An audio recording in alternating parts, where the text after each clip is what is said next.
Please subscribe to the channel before watching the video. You think they are applauding. You are wrong. They are not clapping. They are sharpening their knives.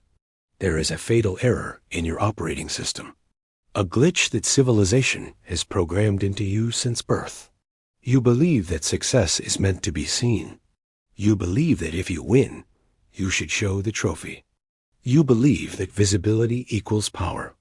This is the lie that will bury you. In the real world, governed by shadow, strategy, and human nature, showing off is not a display of strength. It is a confession of weakness. It is a signal that screams to every predator, every parasite, and every rival. Here is what I value. Here is where I am vulnerable. Come and take it. I am going to show you why silence is the only true luxury left. I will deconstruct your ego, showing why history's most dangerous men moved in the dark. By the end, you'll see why flaunting power means you're halfway to losing it. But listen closely. Your ego's noise is loud, and we are here to kill it. Phase 1, the mechanics of the target. Let's strip away the morality. I'm not here to say bragging is bad or impolite. I don't care about politeness.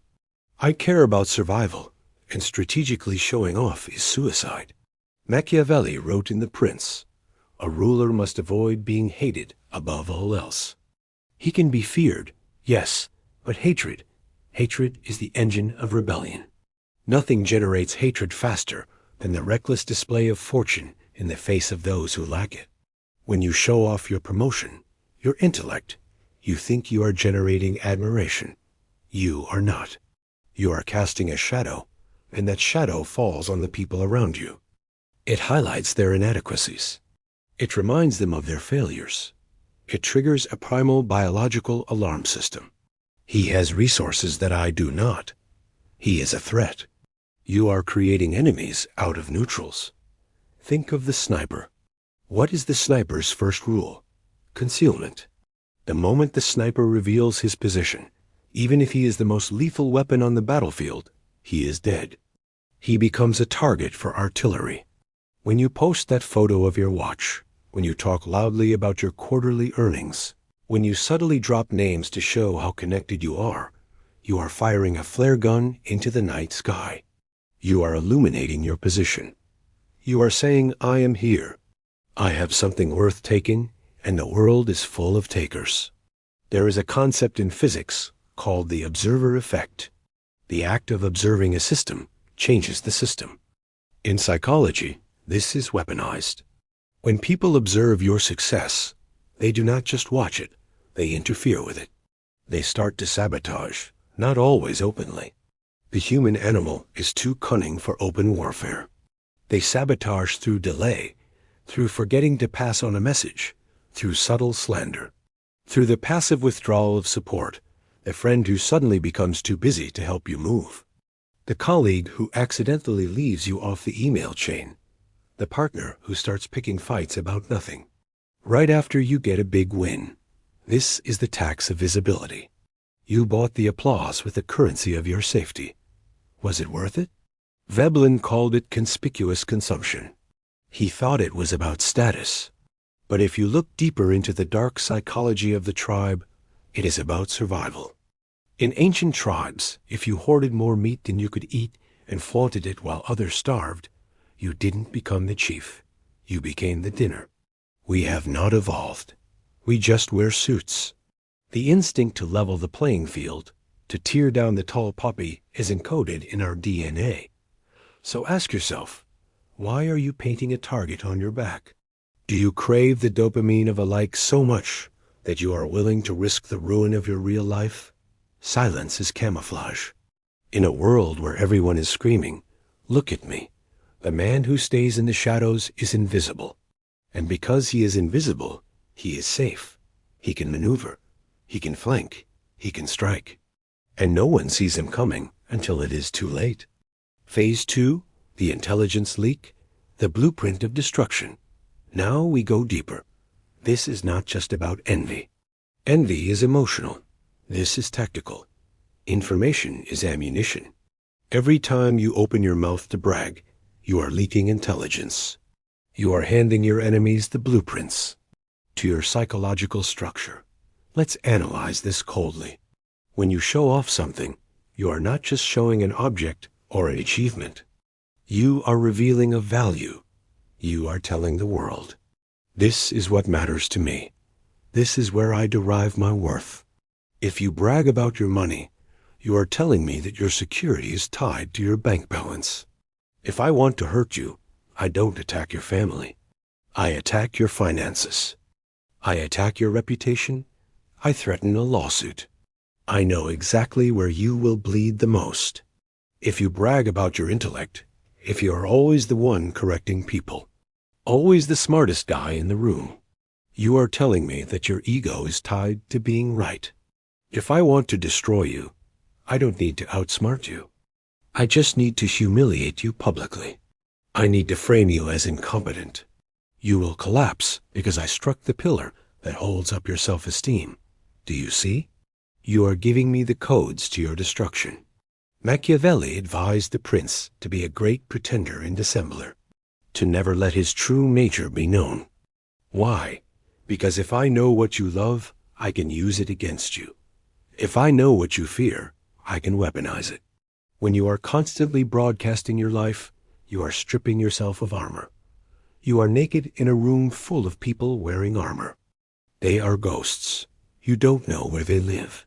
You don't know who they are dating. You don't know what their next move is. They operate in a vacuum of information. And because you know nothing about them, you cannot manipulate them. You cannot predict them. You cannot trap them. But you are easy. You posted your location. You posted your plans. You posted your complaints. You posted your wins.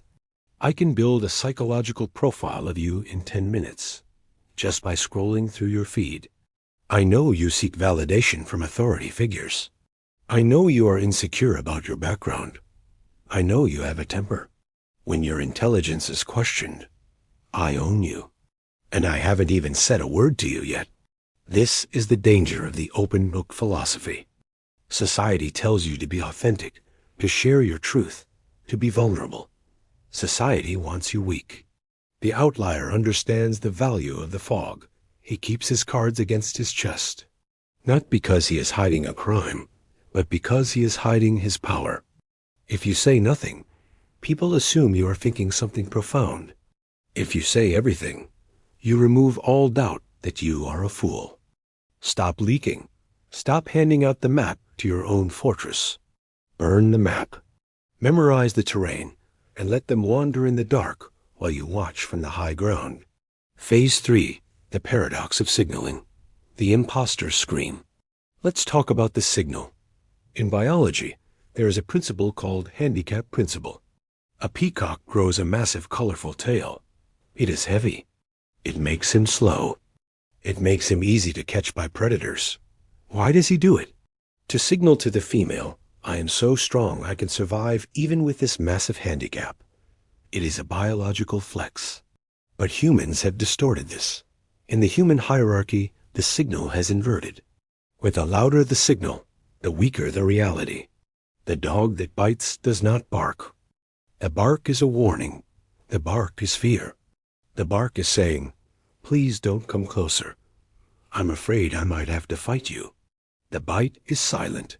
The bite just happens. When you are constantly showing off how hard you are, how grinding you are, how alpha you are barking. You are signaling a deep, rotting insecurity. You are trying to convince yourself, not us. Truly wealthy people, old money. They wear unbranded cashmere. They drive nondescript cars. They do not talk about money. Why? You don't walk around talking about how much air you are breathing unless you are suffocating. If you are talking about it, you are suffocating. You are signaling scarcity. You are revealing that you are not the prize. They are. When you brag about how busy you are signaling that you have no control over your time. You are a slave to your schedule. You are not a master. You are a worker. Be buzzing loudly to show the queen you are useful. The outlier sees through this instantly. When I see a man trying too hard to impress me, I do not see power. I see a child asking for a pat on the head. I see a vacuum of self-worth that he is trying to fill with my attention, and that makes him repulsive. Robert Greene speaks of the law of seduction. Seduction requires mystery. It requires a pull. When you push your accolades in someone's face, you are repelling them. You are trying to force a transaction. I show you cool thing. You give me respect. Respect cannot be bought. It can only be commanded. And it is commanded by what you do, not what you say you did. There is a quiet confidence that comes from knowing you are capable of violence, but choosing peace. From knowing you could buy the room, but choosing to sit in the corner. From knowing you have the answer, but letting others speak first. That is the energy of the king. Are you the king? Secure in your silence. Every time you humble brag, every time you fish for a compliment, you are putting on the bells. You are dancing, and the world is laughing, not with you, at you. Because they see the desperation, they smell it. It smells like sweat and cheap cologne. It smells like fear. You must kill the part of you that needs to be seen. It is a parasite. It eats your potential and excretes mediocrity. You must become comfortable with being underestimated.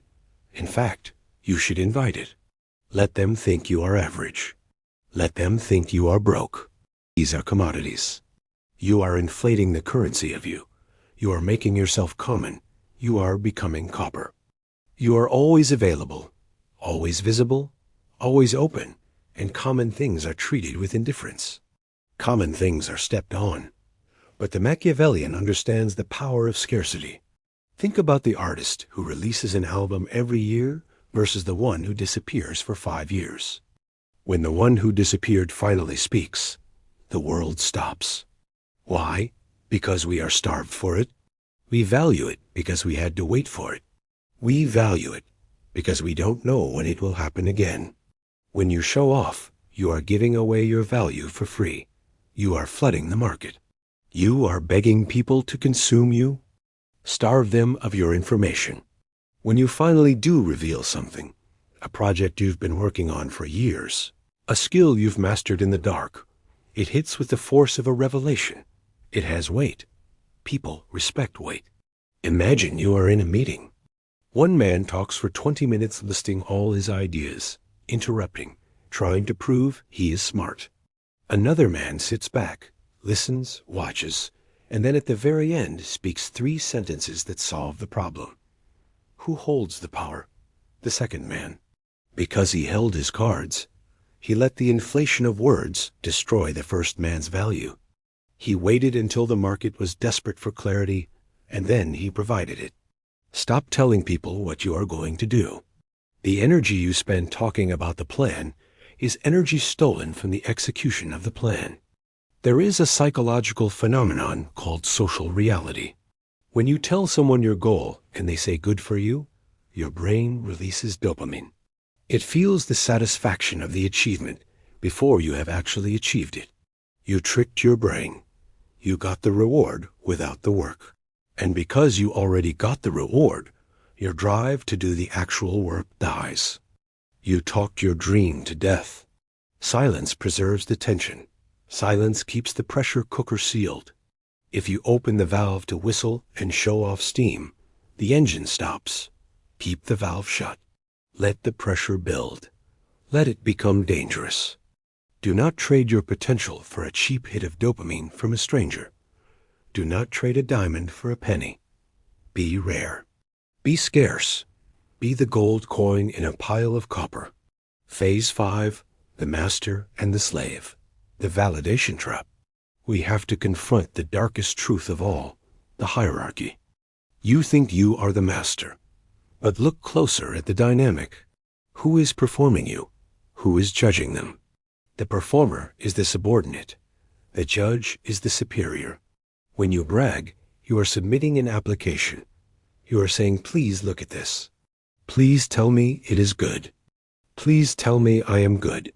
You are handing them the gavel. This is the ultimate reversal of the laws of power. Law 1 says never outshine the master.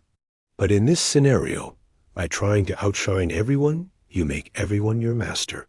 You make the collective opinion of the mob your god. If they applaud, you feel high. If they ignore you, you crash. It is outsourced to the whims of people. Is that power? Is that the alpha mindset? No, that is servitude.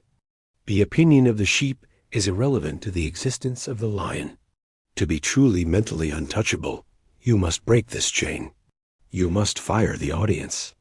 You must reach a point of internal solidity where your own assessment of your actions is the only one that registers. That is it. The moment you look sideways to check if anyone saw you do it, you have lost. You have reintroduced the weakness. You have invited the parasite back in. This is why Machiavelli warned against the court of public opinion. He knew it was fickle. He knew that the crowd who cheers for you today will drag your corpse through the streets tomorrow. Do not build your house on the sand of their praise. Build it on the rock of your own discipline. When you stop showing off, you reclaim your sovereignty. You take back the strings. You stop dancing. And when you stop dancing, people stop looking at you as entertainment. They start looking at you as an entity, a force. They may not like you. They may not understand you, but they will respect you because they realize you do not need them. And in a world of needy, desperate, loud people, the man who needs nothing is the man who owns everything. Phase 6, the law of the gray man. Strategic mediocrity. We are not done. We have diagnosed the sickness. Now we must engineer the cure. In the world of intelligence, CI, MI 6 Mossad, there is a concept known as the gray man. The gray man is the most dangerous operative in the field. Not because he is the strongest, not because he has the biggest gun, but because you do not remember him. He enters the room, extracts the information, and leaves. If you ask the people in that room to describe him, they would struggle.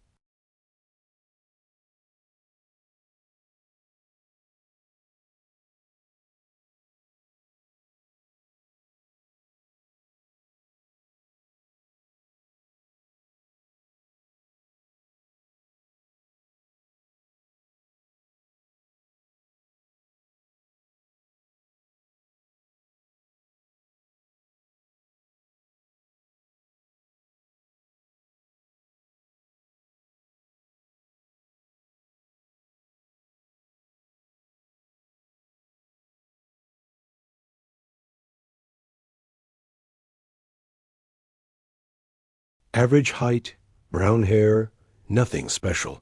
He is a ghost in the machine. You must apply the law of the gray man to your life. This is the art of strategic mediocrity. When you show off, you are painting yourself in neon. You are making yourself a person of interest. You are inviting audit. You are inviting scrutiny. You are inviting challenge. The gray man paints himself in beige. He drives a reliable, boring car. He wears clothes that do not scream, "Look at me." He speaks about mundane topics, weather, sports, traffic. But underneath the beige, he is building an empire. His bank account is compounding in silence. His mind is sharpening in silence. His network is expanding in silence. Why does he do this? Because he knows that obscurity is security. When you appear average, people lower their defenses around you. They speak freely. They reveal their secrets. They do not see you as a threat, so they do not try to block you. Imagine a negotiation. If you walk in wearing a $50,000 watch and a custom suit, the other side thinks he has money. I need to charge him more. I need to be careful. But if you walk in looking like a tired mid-level manager, they relax. They think they have the upper hand. They might even feel sorry for you. And that is when you strike. You use their underestimation as a weapon. You extract the best deal because they never saw the shark swimming in the water. They only saw the driftwood. Stop trying to look like a boss. The real boss looks like a janitor until he signs the check. There is a profound freedom in being underestimated. It is a cloak of invisibility. It allows you to move through social circles, business deals, and hierarchies without triggering the immune system of the group. The immune system attacks foreign bodies. It attacks things that stand out, don't stand out, fit in, be the background noise, be the static.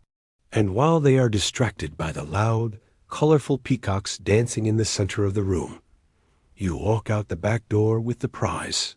Phase 7, the reverse brag, weaponized humility. Machiavelli taught us that it is better to be feared than loved. But he also taught us that it is useful to be considered weak until it is time to be strong. This brings us to the reverse braggart. Most people brag to inflate their status. The reverse braggart deflates his status to hide his power. This is the ultimate manipulation. When someone asks you how business is going and you say, "It's booming. We just hit 1 million. You have triggered envy. You have triggered a loan request. You have triggered a competitor. But what if you said, "It's a grind. The market is tough right now. We're just trying to keep the lights on." What happens? Sympathy. They feel bad for you. They might even offer to help. Safety. They no longer view you as a threat. They cross you off their rival list. Information. Because they think you are struggling. They might share their own struggles, giving you valuable intel on their weaknesses. You have gained 3 tactical advantages by simply hiding your win. This is not lying. This is information control. You are under no obligation to provide a full and accurate financial report to your neighbor, your cousin, or your Instagram followers. Sun Tzu said, "Appear weak when you are strong, and strong when you are weak. If you are strong and you appear strong, you are just a target. If you are strong and you appear weak, you are a trap. Be the trap. Let them lecture you. Let them give you advice. Let them think they are smarter than you. Nod, smile, take notes, feed their ego, starve your own. And then when the time comes to execute, when the promotion is on the line, when the deal is closing, when the confrontation happens, you drop the hammer. The shock of your competence will paralyze them. They will not be able to process it. But I thought he was struggling. I thought he didn't know what he was doing. The cognitive dissonance will break their ODA loop. Observe, orient, decide, act. They will freeze. And while they are frozen trying to reconcile the loser, they thought you were with the winner you just revealed yourself to be. You have already won. Use humility as a mask, not because you are humble, but because you are strategic. Something that borders on the spiritual, though it is deeply rooted in psychology. Every culture in history has a name for it. The Greeks called it Bascania, the Romans Invidia. In the East, Nazar, the evil eye. The belief that a gaze of envy can physically harm you. You might be a man of science. You might think this is superstition, but analyze it through the lens of energy and psychology. When thousands of people direct negative energy, jealousy, and I hope he fails thoughts toward you, does it have zero effect? Even if you don't believe in metaphysics, believe in the subconscious. When you know you are being watched by hateful eyes, you change. You become paranoid. You become stiff. You start second-guessing yourself. You feel the weight of the expectation. This is the physics of hate. Envy is a heavy isotope. It radiates toxicity. When you show off, you are inviting this radiation into your life. You are opening the door and saying, "Please come in. Please hate me." Why would you do that? Why would you want to swim in a pool filled with sharks? There is a reason why lottery winners often go bankrupt, get divorced, or suffer tragic accidents within years of winning. It is not just bad money management. It is the crushing weight of the envy of everyone they know, the friends who sue them, the family who guilts them, the strangers who target them. They showed the trophy, and the tribe tore them apart. To protect your peace, you must protect your privacy. You must build a firewall against the evil eye. Keep your wins in the circle of trust. And that circle should be small, tiny. If you buy a house, tell your parents, maybe your partner. Do not post the address. Do not post the key. If you get a raise, put it in the bank. Do not buy a bottle at the club. Every time you share a win with someone who does not genuinely love you, you are converting that win into a loss. You are converting an asset into a liability. You are turning a blessing into a curse. Stop cursing yourself. There is a peace that comes from secret happiness. The Japanese have a concept for this. Himataru, the beauty of the hidden. A flower that blooms in the forest where no one sees, it is still beautiful. In fact, it is more beautiful because it exists for itself, not for an audience. Your life should be that flower. Let the happiness exist for you. Let the success be yours. The moment you share it with the envy-ridden masses, you dilute it, you taint it, you make it dirty. Keep it clean, keep it hidden, keep it safe. Phase 9, the void of power, the God mode. So what is the end game?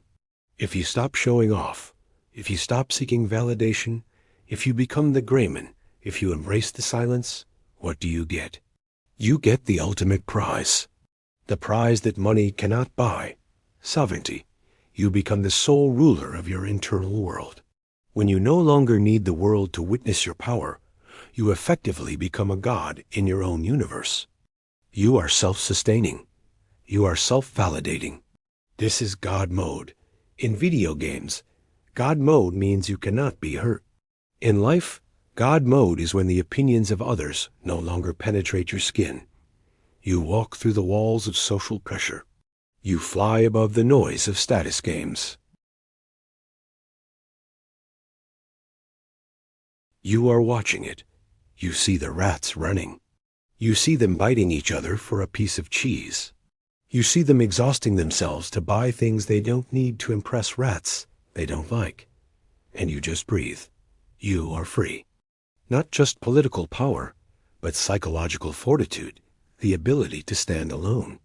A wise prince should rely on what is in his own control, not on what is in the control of others.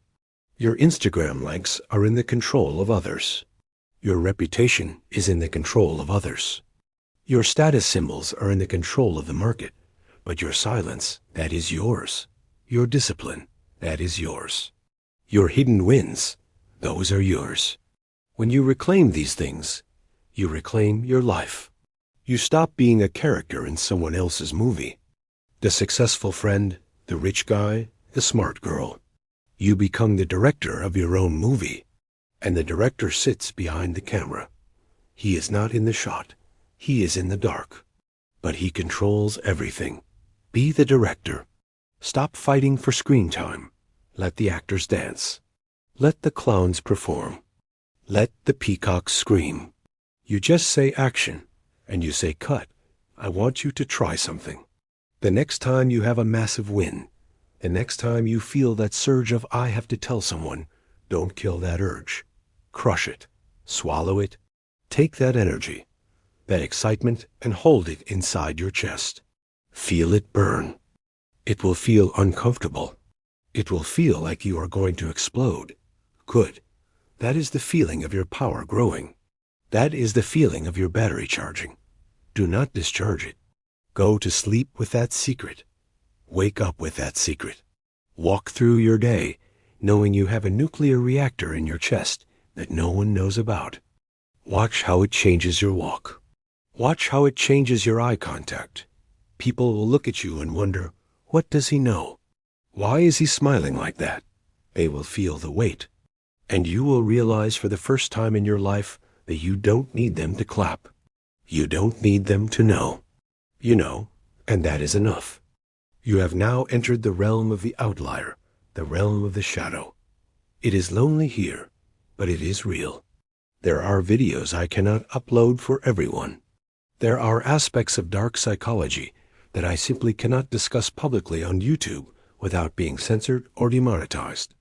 The algorithm suppresses the most powerful information. Those exist behind the join button.